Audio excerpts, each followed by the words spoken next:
সরকারের অগ্রাধিকার প্রকল্পগুলোর মধ্যে সবচেয়ে বড় রূপপুর পারমাণবিক বিদ্যুৎ কেন্দ্র। রাশিয়ার আর্থিক ও কারিগরি সহায়তায় পাবনার রূপপুরে নির্মিত হচ্ছে দেশের প্রথম পারমাণবিক বিদ্যুৎ কেন্দ্র।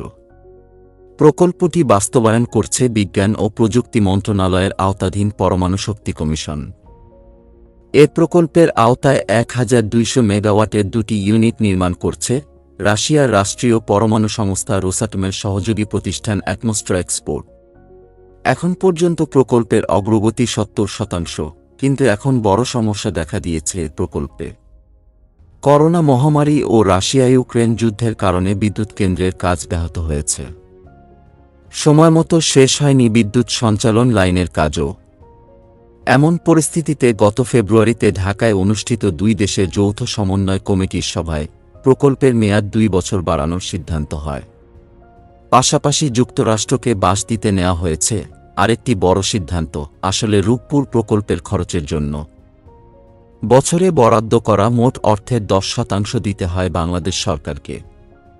ডলার সংকটের কারণে এটি নিয়মিত পরিশোধ করা যাচ্ছিল না।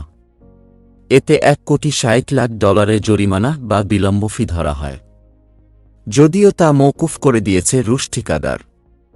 পরবর্তী বিল নিয়মিত পরিশোধের ক্ষেত্রে ডলারের বিকল্প হিসেবে বাংলাদেশি টাকা নিতে রাজি হয়েছে ঠিকাদারি সংস্থা। ফলে ডলার সংকট সমাধানে পাশাপাশি কাজে গতি আনতে ডলারের পরিবর্তে টাকায় বিল পরিশোধের বিষয়ে মূল চুক্তির অধীন এ মাসের শুরুর দিকে একটি অতিরিক্ত চুক্তি হয়েছে।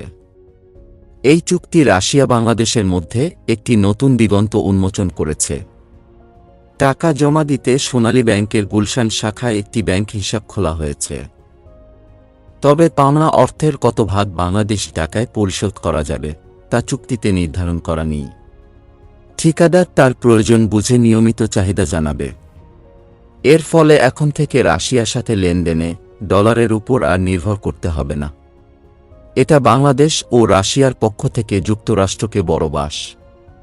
মূলত দেশে দেরির কারণ ছিল না, বৈশ্বিক পরিস্থিতি মূলত প্রভাব ফেলেছে।